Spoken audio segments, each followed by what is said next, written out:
Yes, I mean, I am fascinated because I was at the Ryan Table event last time, and I was really overwhelmed with joy how the room was more crowded with black women than actual men in there. There was like probably like 4 men, and there was like about 20 women in there, and I was like, this is beautiful, right? And speaking to that, how do we even make that become more of a thing where it's not always, white old men on seats, on positions? How can we be able to bring diversity into places? What is, I think I'll ask this, what is the way forward that we could be able to start, because you're having a conversation, what are some action methods that we can start doing to be able to change that?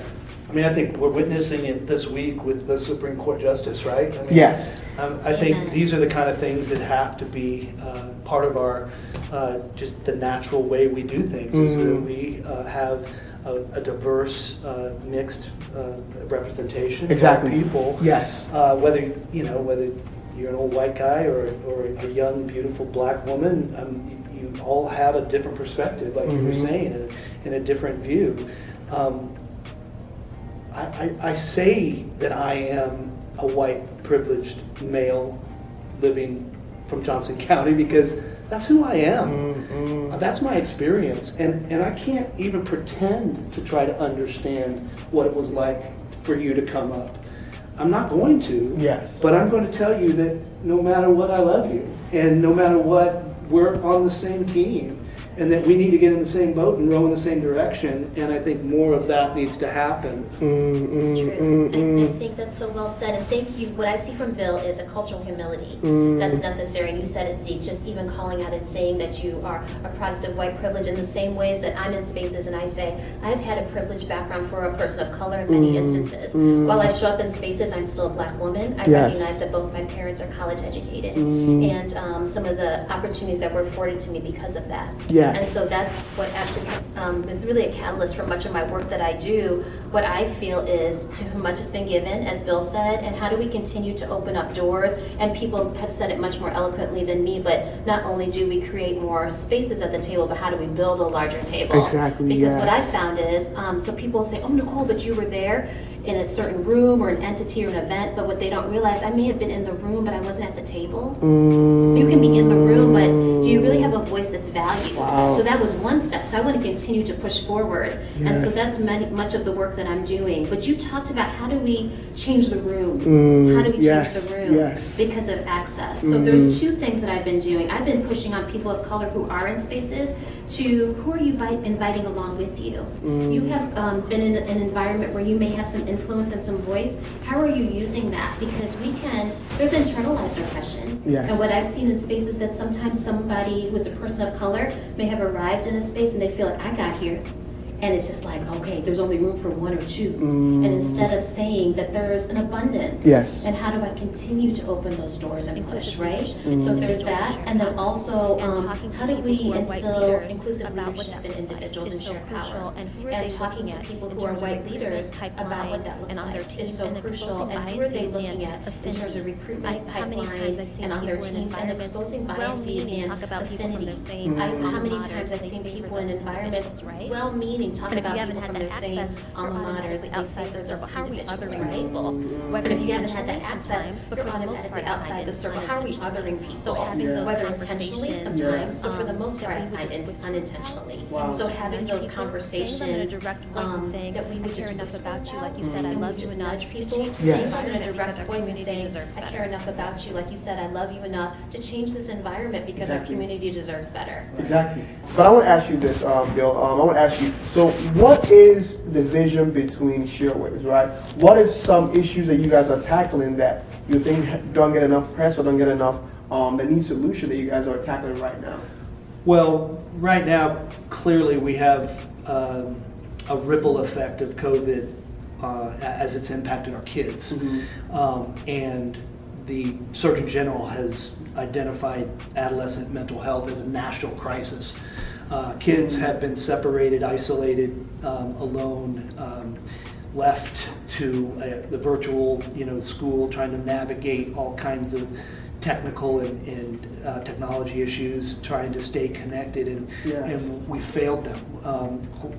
And it's the marginalized communities. It's the communities of the right kind of coaching, the right kind of training. You know, I know that in my home, my son wants to play lacrosse. Well, I have the ability to pay for that. Most homes don't, and that's a very expensive sport. We talked about baseball being, you know, it almost prices certain families out of the sport because they can't afford what it takes to play. And that's not fair. It's like having that have less resources that have suffered the worst. And ShareWaves is an organization, we're 501c3, that's trying to help kids connect to life through sports. We feel like sports is one of those beautiful, safe spaces where kids can learn incredible life skills, be connected to their friends, social emotional growth, relationship with a mentor coach that can deliver life lessons. They learn how to win, learn how to lose, all the things that come in those kinds of spaces with sports. And COVID separated kids from sports. There was already an issue between the haves and the have-nots, and there was already a mental health issue with young people as they navigate social media and they navigate all the different things that are challenging them as they go through adolescence. COVID's made that worse. Created problems that are still unidentified. As parents, even of a well-resourced home like mine, I still have kids that are in their teens that are struggling to try to reconnect and understand what this new world looks like. And so what ShareWaves has kind of turned their attention to is, first of all, exercise and physical activity and movement is all really good for us. The more we can get out and be involved in physical activity and exercise, the better, especially for our kids. And so we have a campaign called Movement is the Medicine, which is all kind of generate how do we get out and just continue to move around, get outside, breathe fresh air, and get back out onto the fields of play. We also have identified a really huge gap between the haves, the kids that were well-resourced during COVID and had access to sports, and kids that did not have access to sports. And we need to do whatever we can to help reconnect kids to sports in under-resourced homes. And so March Gladness, which here we are, March Gladness. Got me the t-shirt. I'm like, I gotta show this up. Oh, that's good. There we go. Yep. So before the madness, let there be gladness is our month-long kind of initiative to try to raise awareness around reconnecting kids to sports. We've partnered with Big Brothers and Big Sisters, which Michael Lawrence and Christy Hutchinson and their whole team just do an amazing job of putting mentors into the lives of kids that need guidance and need someone to connect to. They struggle with funding their relationships. And so March Gladness is all about raising money so we can give bigs access to small grant checks, and they can give their little some sports experience, pay for league fees, walk them into a sporting goods store to pay for equipment, or maybe just take them out to a Royals game. The zip code dictate what kind of sports you can play. And sports are available to all kids. There are awesome organizations that are providing sports experiences for kids. The value is in the quality that they get, and that's what's lacking. We have a under-resourced community getting a lower quality of experience than a well-resourced community. And you don't have to drive very far into Blue Valley, Shawnee Mission, into the Johnson County to just witness what they spend on athletics compared to what is happening in Wyandotte and Jackson County. So I know that we've kind of talked a little bit about it. But This is powerful. Everything that you said, Bill, is really just spot on. And all I'm listening to and thinking as you're talking, first off, how meaningful and powerful this work is. I'm so grateful for your work with Big Brothers, Big Sisters and that access. But it's a microcosm of what's going on across every sector, right? And you're putting focus in our most valuable, I think, human resources, our children. But it's all over, and and just when I hear this, I think, wow, access is not dissimilar to Zeke talking about access to events, and then I talk a lot about boards. So the thing that I really focus on is how in the 20 years that I've been in not-for-profit sector, the board development has not changed, board makeup and composition, and that's seen across our whole country. And so I kept thinking, how is that? Because I tend to think I like that not-for-profits are for purpose organizations. Yeah. These are people who have an inclination to really care and are compassionate. So I think, well, how does intention not yielding action? Yeah. What has happened? Wow. So I noticed it and started in the smallest of ways when I had maybe like the 15th person meet with me for coffee and say, who do you know that could serve on this board? Or do you know some qualified people of color?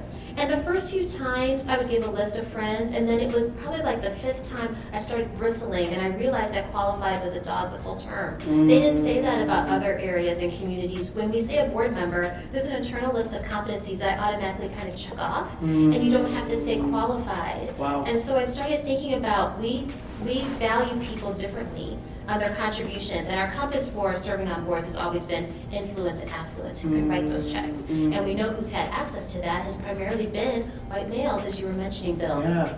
And so because of that, we are serving communities that are largely of color, and that's not by accident, because those are the individuals who have been experiencing marginalization and the history of oppression. So there's gaps in services. It's not that those individuals are less than or for some reason are flawed in some ways. It's because there have been barriers that these organizations are helping them get around, right? And so the board makeup will not look at all like the people served, and why has that perpetuated? So I listened, and it came to me one day that it wasn't that we need qualified individuals. There's a plethora of them.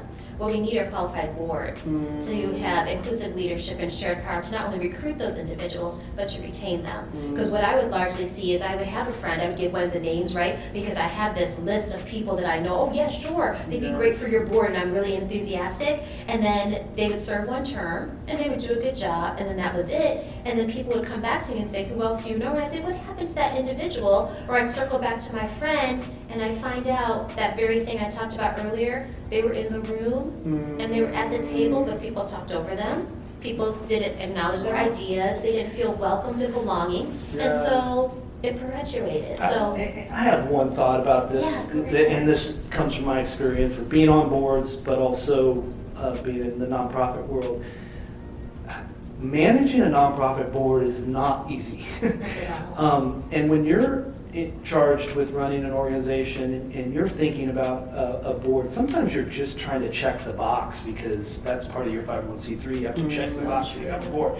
You know, the kinds of boards we want are the boards that are actually actively trying to solve the mission and vision of that organization. So it's not, you know, and I don't, it's not just a seat. It's actually, you know, and this is the philosophy I've taken into Shareways. I don't want to come into a situation where kids are under-resourced in sports and deliver a check and say, hey, you know, I'm here to save the day, you know, let's do a sport, you know. Yes. I want the solutions to the problems to organically come from the people that are suffering with the problems.